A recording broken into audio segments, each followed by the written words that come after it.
Is visible? Yes, sir. Okay. So the first and foremost is the definition of daycare surgery. It depends on surgery in which a patient is admitted and discharged on the same day. And some definitions say within 23 hours, even extending on to 24 hours, it's considered as not a daycare. So they should be discharged at 23 hours of after the admission. That is, if the patient gets admitted at 7 o'clock in the morning, he should be discharged before 6 a.m. the next day. Not that it is sunrise and sunset is not the criteria. So 23 hours is considered as a day for daycare procedures. So the first and foremost is the criteria for the daycare management is patient selection. So that, as you said, depends on the social factors. What are all the social factors? The patient, first of all, should know and be able to understand what is the concept of daycare surgery, why they are getting admitted on the morning and getting discharged in the evening. It is to prevent any cross infection. It also costs less for them. Otherwise, if they get admitted, they have to pay the room rent for one day and other charges, DMO visit, this and that. All those things will be very much reduced. The cost factor is also reduced. So for all these things should be understood by the patient. So must understand the procedure and give consent to have it performed as a daycare surgery. And patients who are to undergo the surgery under general anesthesia should have a responsible adult to look after them for the next 24 hours. That is a very, very important thing.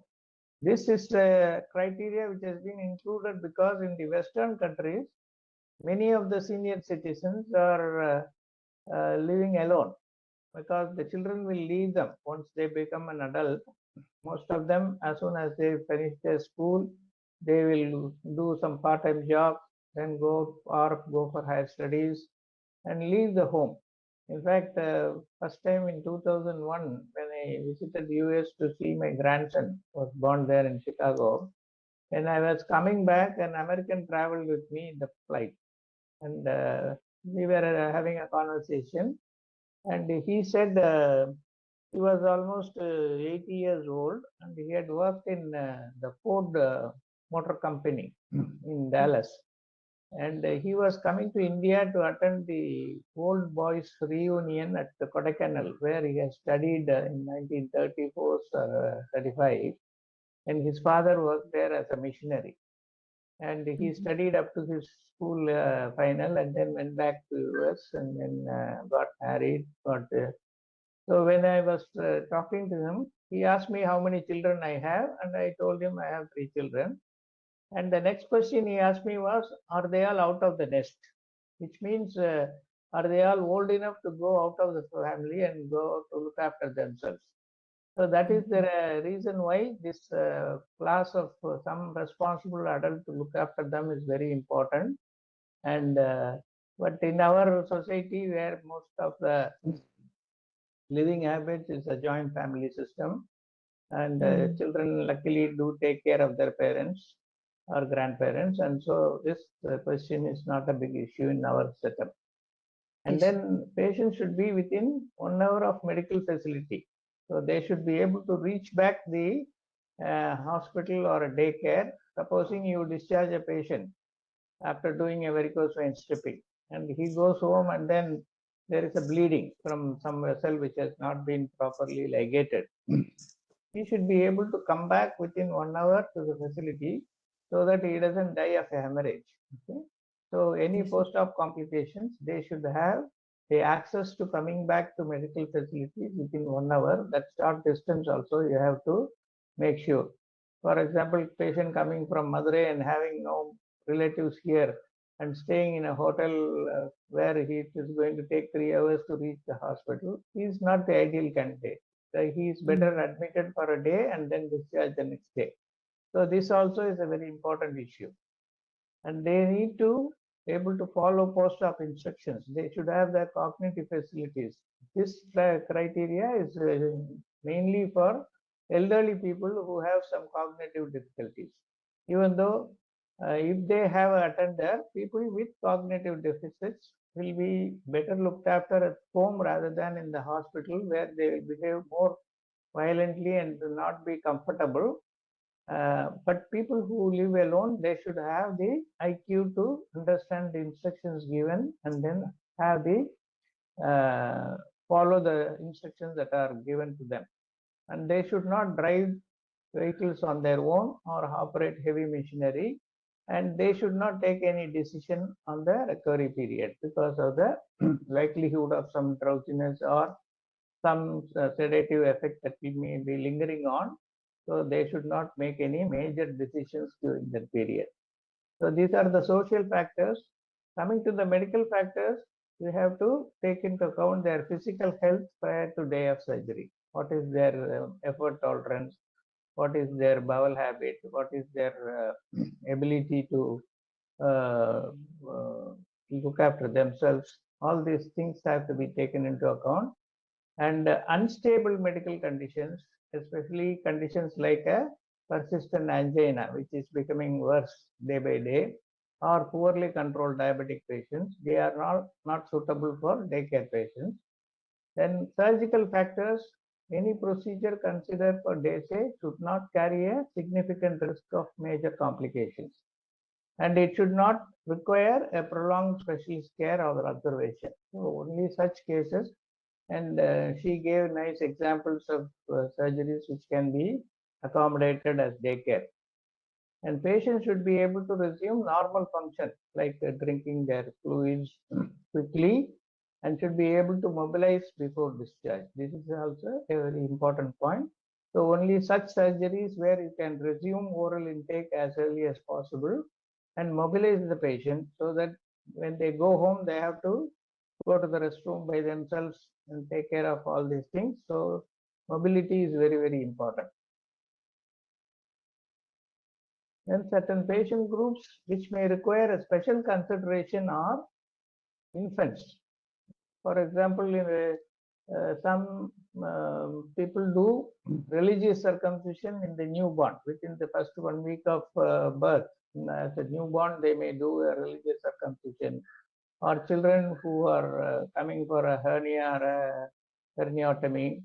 All these children, if they have any cardiac or respiratory diseases, or who have history of premature birth, and who are likely to go in for apnea of prematurity, a recent episode of apnea, or a form of history of sudden death in the family, all these children should not be admitted as a daycare procedure. Otherwise, children normally have very minor procedures to undergo and they can be admitted. But when taking a history, take proper care of any associated cardiac or respiratory diseases. The history of apnea of prematurity has to be asked, and then the family history of sudden infant death syndrome, which is all these things. If you are not documenting and if you are not asking and something goes wrong in the post-op after discharging, the child goes home and dies there. If you have not asked for this history of sudden infant death syndrome, it will be blamed squarely on the anesthesia and surgery. So these things, these three conditions, please remember: cardiac respiratory diseases along with apnea of prematurity and history of sudden infant death syndrome. All these things should be noted, and these children should be ideally kept as a inpatient and observed for more than 24 hours before you discharge, because sleep apnea, apnea of prematurity can occur anywhere between 24 to 72 hours post-op. So it is better to do that as an inpatient rather than daycare surgery. Then the second category of patients are obese patients who undergo minimally invasive surgery. If you have all the short-acting drugs like your propofol, remifentanil, desflurane, drugs which can get reversed very easily, then you can go and do that, because most of the problems that happen in these patients will happen either during the intraoperative period or in the immediate post-op period. So they have to be managed very carefully. And if these drugs are not available in the daycare, then it is better that they are all managed as a inpatient rather than daycare patient. And lastly, the elderly patients, where there is no evidence of advancing aging correlates with poor day outcomes. So postoperative cognitive dysfunction, which happens in the elderly, is better managed at home in familiar environment rather than in the new surrounding of a inpatient in the hospital. So in that way, they will be very comfortable at home, as I told earlier. And but these patients should definitely have some attendant to look after them, both when they come for surgery as well as in the home settings. And lastly, the urgent surgery. Some centers have begun to include certain urgent surgeries in the daycare schedule, like an IND of an abscess. It is a important, very painful condition that has to be tackled immediately, or evacuation of a retained products of conception after a miscarriage. This has to be taken care of. So they are also taken as a urgent daycare procedure without admission for more than 24 hours. And these patients, when they come for urgent surgery, should be seen beforehand and must be deemed safe to be left at home for 1 to 2 days after the procedure. And patient must receive clear preoperative patient information in writing. You have to document whenever you take up any semi-urgency or quasi-urgency patients. That has to be documented and that should be written so that they are aware of when seeking additional help. For example, if you do a DNC for a miscarriage and there is still some persistent bleeding because of retained products which have not been completely evacuated, then they should be made to know that if the bleeding continues, you have to come back and get help. So all these things should have to be written and documented so that you don't get into any problem. Now, after the patient selection, we should think about what is the management and staffing of this daycare units. They should have a proper clinical lead person. One captain for the ship should be there, and that person should have specific interest in daycare surgery, so that they can think of new ideas to improve and keep the surgery useful to the patient. And clinical lead should be supported by day surgery manager, who is in the charge of the day-to-day running of the unit, like noting down the list, informing the patients beforehand, giving them time of appointment, and once they come, it should be intimated to the anesthetist and surgeon and OT nurse. Like that, day-to-day management has to be properly done. And they usually come from a nursing background. They are all senior nurses who have worked in that unit for a long time. And staff nurses and ODAs as physician assistant, they should have multi-skill, multitasking ability. They should, if supposing a stretcher bearer is not there, the ODA or the staff nurse should not say, I will not shift the patient unless the stretcher bearer comes. That should not be the attitude. The multitasking, everybody should be able to do all the tasks so that they can work in different areas within the day surgery unit. And surgeon and anesthetist should be senior and experienced to minimize readmission and complications. So the newcomer who is just beginning his career, either in surgery or in anesthesia, should not be the person to look after a daycare surgery. So they should have some amount of experience in this particular field. Then the third is, what is the facilities that has to be offered? So first, starting with patient selection, then you go to the staffing, then you go to the facilities, and it should be a self-contained unit separate from the inpatient facilities with good transport options. And of course, it can be, as you said, 4 types. It can be hospital-based or standalone or office-based, like that. The unit should open late enough. And it is not like you close the shop exactly at 6 o'clock or 7 o'clock in the evening. It should be kept open late in the evening to allow patients to end the operating list and allow sufficient time for recovery and then to be discharged. And there should be a separate area for children with toys and nurses who are skilled in pediatric care. so that you segregate them, not mixing with the adult population.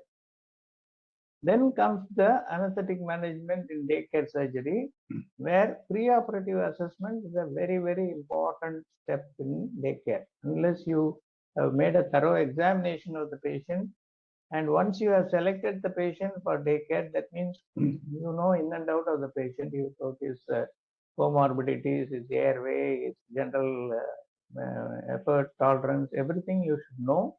So preoperative assessment is the fundamental thing to a successful day surgery and should be performed by someone who is trained in daycare surgery. And it should be done ideally one day before. Last class we saw in the pre-anesthetic assessment clinic that the validity of assessment will be up to 30 days. But here, because you are going to send the patient immediately home, it is ideal that you see them on the day before surgery so that you can avoid the cancellation and maximize the efficiency of the unit. Then coming to the anesthetic technique that you are going to practice, all types of anesthesia or MAC can be used, general, regional, local, non-treated anesthesia, all of them are used depending upon the types of surgery. So the type of anesthetic chosen will be influenced by the surgical requirements. For example, for a cataract surgery, all you need is only a peribulbar block or even a topical administration of local anesthetic is sufficient.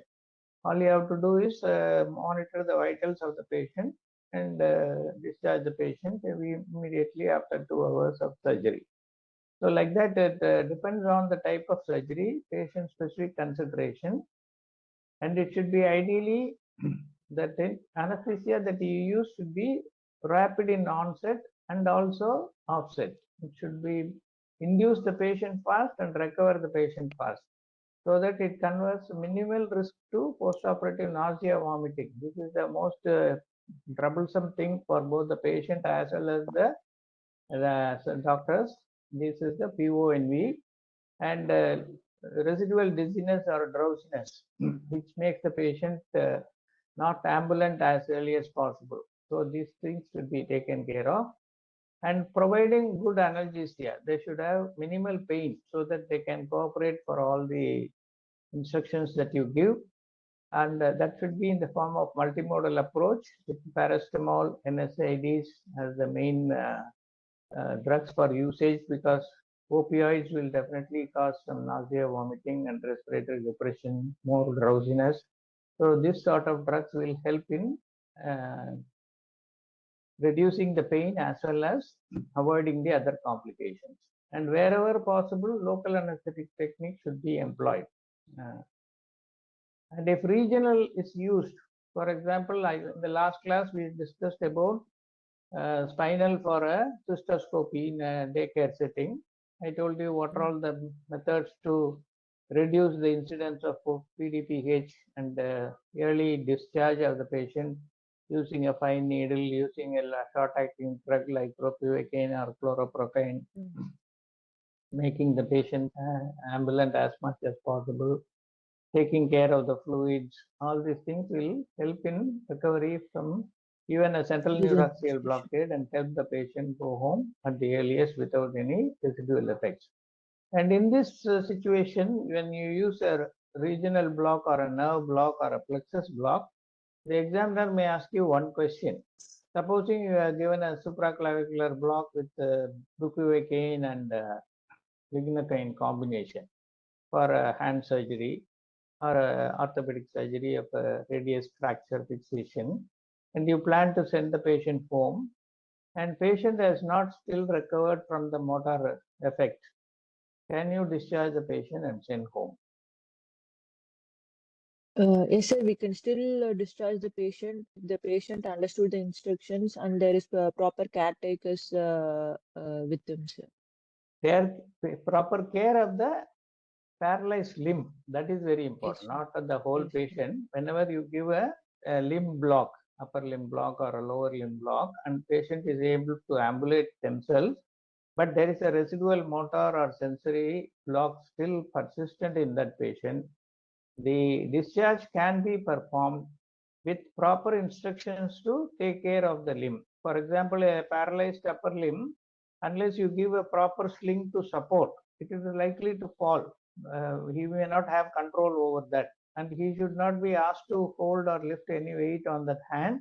So it should be properly placed in a sling, and the patient should be told, until you get back the full motor power, don't try to do anything with the limb. So that sort of instructions should be properly given and documented again, and then you can send the patient home. Without documenting that there is some amount of residual blockade, patient has been instructed not to use the hand and take care of the limb in the pouch or in the sling.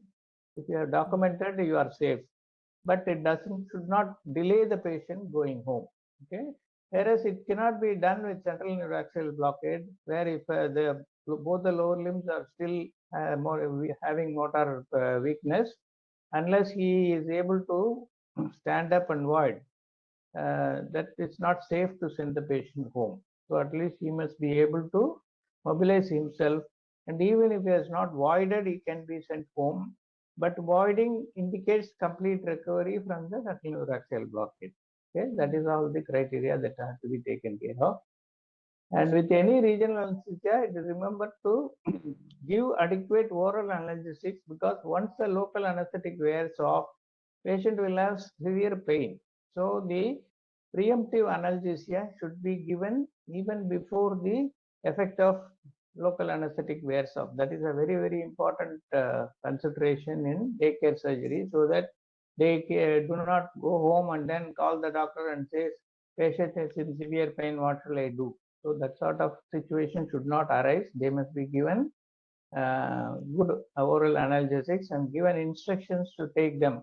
Say you take it every 4 hours, whether you have pain or not. That instruction should be correctly given and patient should be discharged.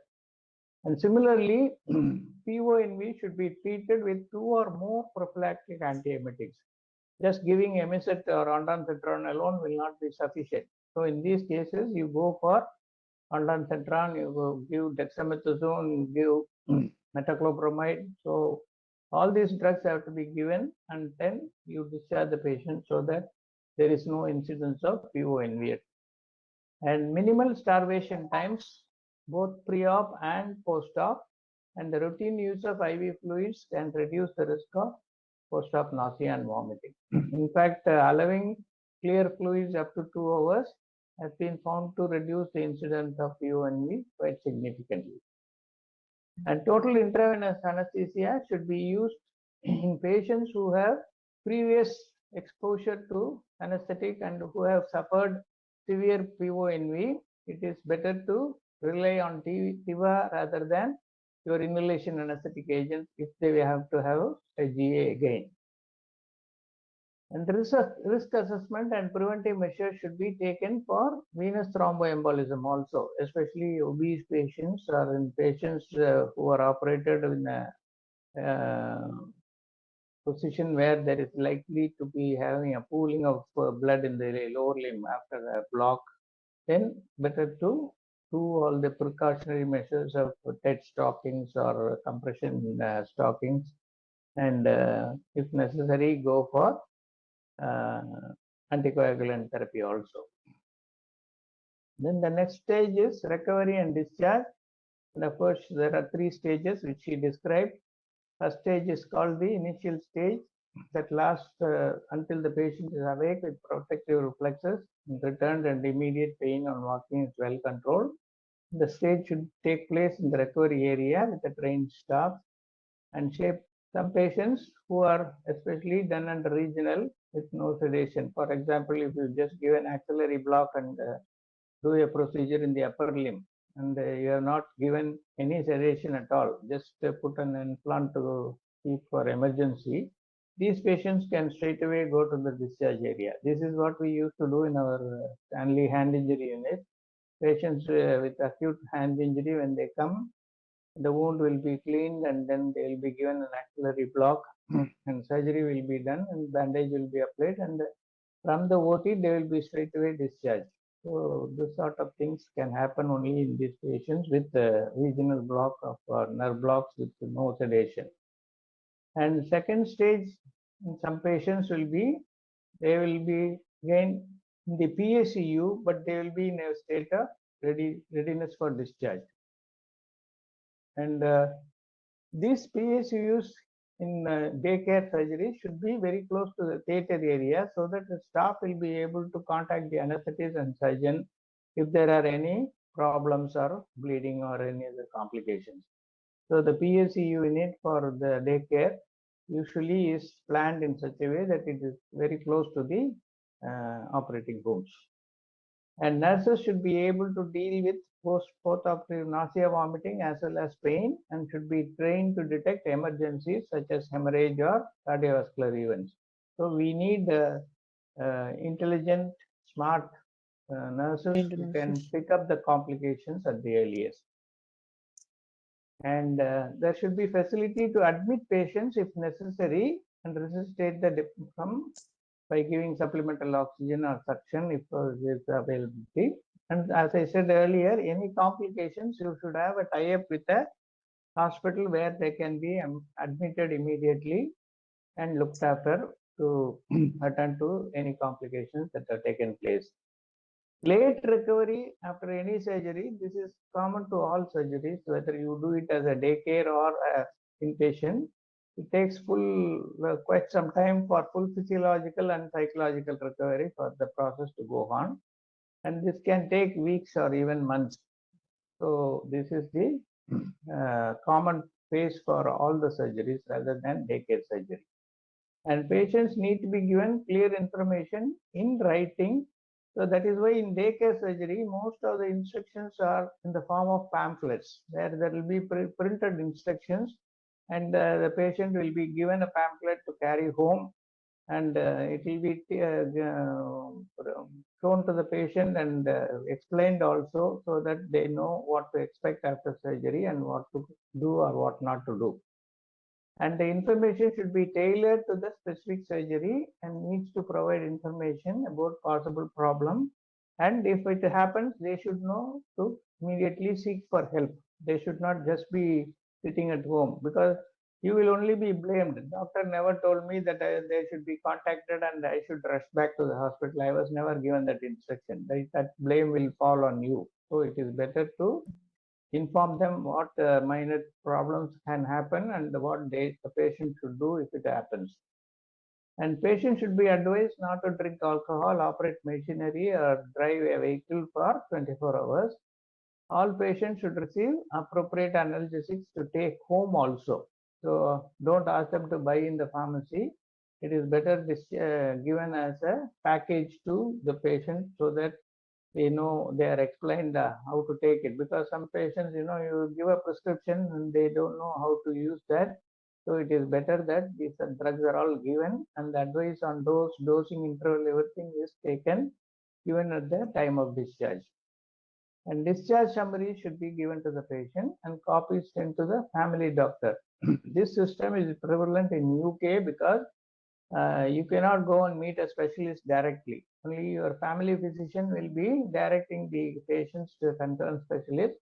So after the treatment, the family's doctor or family physician is also informed about the condition of the patient, so that any problem, first they will contact the family doctor and then come back to the consultant who has done the treatment. And patients should know to phone the first 24 hours. If they should have a phone, they should be, and they should know what numbers to contact. So if there is any problem. So these are all the things that you have to keep in mind. Of course, I have not mentioned about the drugs that are commonly used. They are I mentioned about, they should have a quick onset and quick offset. So you all know what are all the drugs which have a rapid onset of action and rapid recovery. So the list will include propofol, ketamine, midazolam, remifentanil, desflurane, and sevoflurane, all that. Okay, so this is what the thing that is expected out of me. So I'll just stop there. Any doubts on that? No, sir. Okay. Shall we go to the next topic? Yes, sir.